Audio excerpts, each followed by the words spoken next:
morning, or depending on when you're watching this, good afternoon, good evening, or good night. My name's Ross, and as always told, out of Voice Radio.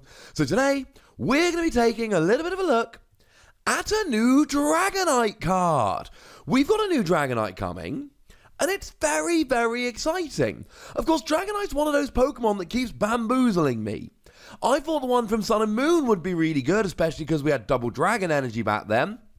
It has not proven to be so. I thought the Dragonite GX would be really good, and that proved not to be so. But I'm still convinced that this one might be pretty gosh darn good, because it's very similar to a Pokemon that was good.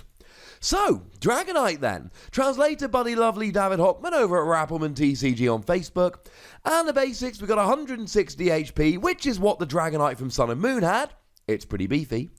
Weakness to Fairy is fine. There'll be some stuff running around like Granbull and Sylveon and Gardevoir.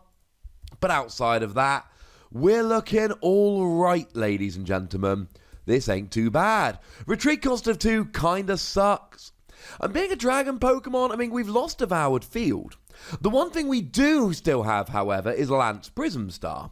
Lance Prism Star lets you take a dragon Pokemon, 2 in fact, and put them directly onto your bench from your deck if you had a Pokemon KO'd during your opponent's last turn. It's a way of getting Dragonite out without having to do the whole evolution thing, which is really kinda cool. Though being a dragon Pokemon, you're hitting nothing for weakness, which is, shall we say, a little bit less cool. But what does it actually do? Well, the main attraction here, although I do like the attack, but the main attraction here is the ability. The ability here is very, very nice indeed, and it reads, once during your turn, you may attach a lightning and a water energy from your hand to your Pokemon in any way that you like. This is beautiful. This gets 1 extra water energy and 1 extra lightning energy onto the field right away. This is cool. Now, of course, you need to have the energy in hand. The requirement that it must be in hand is a little bit of a pain because, look, let's just put it out there right away. It's Vikavolt. It is extremely similar to Vikavolt. Now, Vikavolt had an ability that allowed you to attach 1 lightning, 1 grass energy from your deck to your Pokemon in any way you like. So you still got to attach 1 to each with Vikavolt like you can do for Dragonite. The huge difference is that Vikavolt attached from the deck. And make no mistake about it, attaching from the deck is way, way better. Because you don't have to have the energy in your hand. And really, that is just the biggest, most annoying difference between Vikavolt and this. You got to have the energy in hand. Now, we've got ways of doing it. You can use Lady. Came out in Forbidden Light, so will survive the rotation. And Lady lets you search for 4 basic energy and put them into your hand. So that's 2 turns worth of this ability. Of course, we've got Viridian Forest, which I like Viridian Forest. But the issue with Viridian Forest is it only gets you 1 energy. Discard a card from your hand, search for a basic energy. And you are getting the most advantage of this. You're getting the most mileage, where you can attach 2 energy. Now, to be fair, we do have Volkner, and Volkner also came out in Forbidden Light, so will also survive the rotation, which lets you search for a lightning energy and an item card. Now, what you could do, and it's slightly convoluted here, is use this to grab a lightning energy and an energy spinner. But having said that, if you're going to do that, just play Lady. But if you're playing Volkner anyway, and in a lot of lightning decks you will be playing Volkner, in fact probably most, then this just gets you an extra lightning energy, which can be attached, make life easier, yay, etc. So Volkner's kinda cool. But the fact of the matter is that the most annoying thing about Dragonite is twofold. Number 1, it's a stage 2. Then again, that didn't really stop Vikavolt. And we've got Lance. And we've got Alolan Ninetales that when you evolve it up can search for a couple of item cards, including Rare Candy, which will help you get all of your evolutions. So we've got ways to help out, not to mention we got Green Search nowadays, or Green's Exploration as it was translated, whereby if you've got no Pokemon in play with abilities, you search for any 2 cards and put them into your hand. So I think we can work around the Stage 2 requirement. But you've got to get the energy in your hand. But then what are we going to use it for? When we're accelerating this energy, what are we going to do? Now, you can use it for water decks, But the thing about water decks is they've got the combination of Naganadel and Quagsire. And fine, they've lost Aqua Patch, but Naganadel accelerates an energy to itself, and then Quagsire moves it to the active. Generally speaking, you're going to be able to get the energy you want fairly quickly. The biggest, baddest, most annoying Pokemon to get rolling is Magikarp and Wailord that needs 8 water energy. And you can use Dragonite to attach an extra 1 per turn, but it's 8 water. If it was, say, 4 water, 4 colourless, then Dragonite could get Magikarp and Wailord's GX attack going really nicely. But Magikarp only uses water energy. You can use it for water, and it's absolutely fine and absolutely viable, but I also really like it here for lightning Pokemon, probably more so. Because lightning Pokemon at the moment, they've basically got one shot in the early game.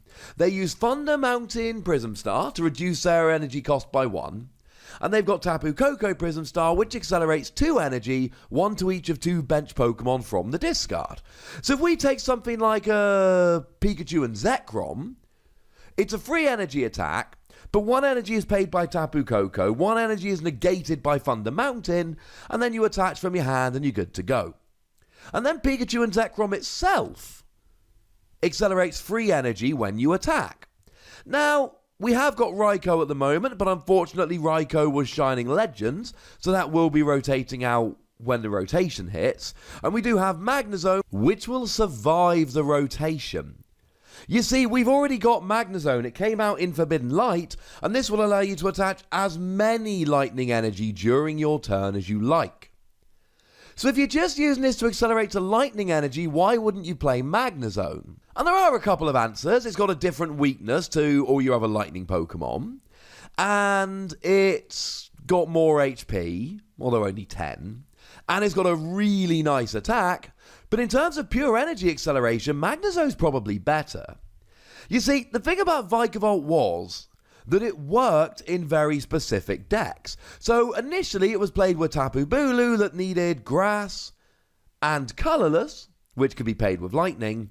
And then in more recent times it was used with Rayquaza, which literally wanted grass and lightning energy. So Vikavolt was perfect. So essentially the answer comes down to, if you've got Pokemon that want lightning and water energy, Dragonite's your boy. Otherwise, maybe Naganadel Quagsire for water, Magnezone for lightning.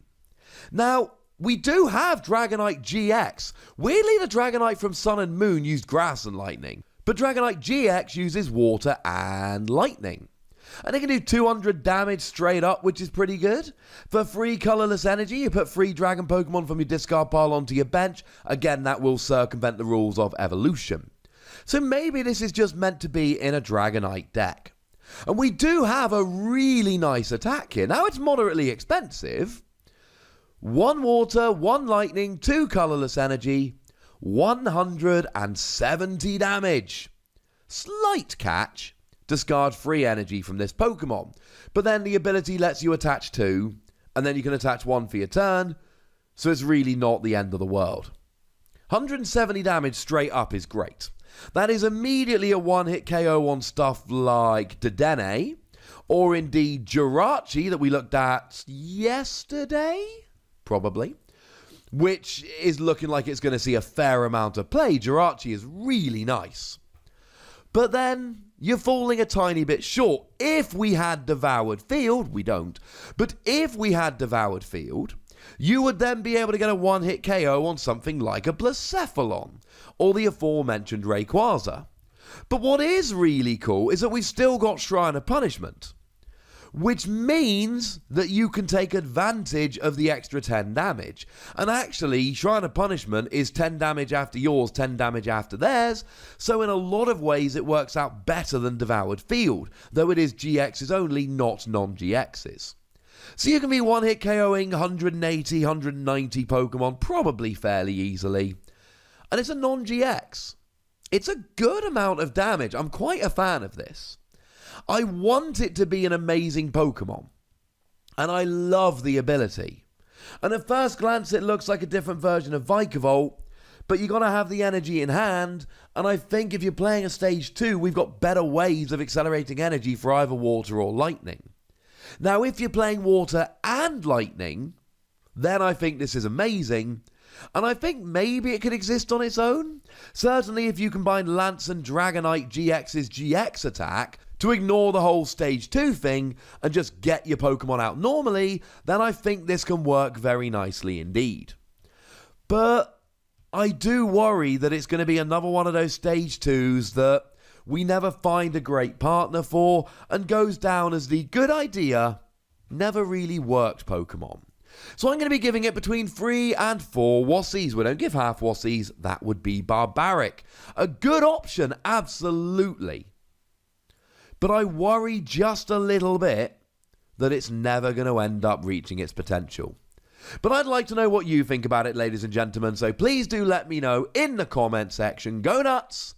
Be nice. And then make sure you like this video, subscribe to this channel, follow me on Twitter at The Wassy, and Twitch for some live action at twitch.tv/PTCGRadio. If you want to support the channel, get some bonus podcasts and all that, head on over to patreon.com/PTCGRadio, where you can do exactly that. And please do make sure you're checking out youtube.com/WassyPlays, where we talk about games that don't even have Pokemon in. But by far the most important thing, as always, look after yourselves till next time. Thank you very much for watching. My name's Ross, and you've been watching PTCG Radio.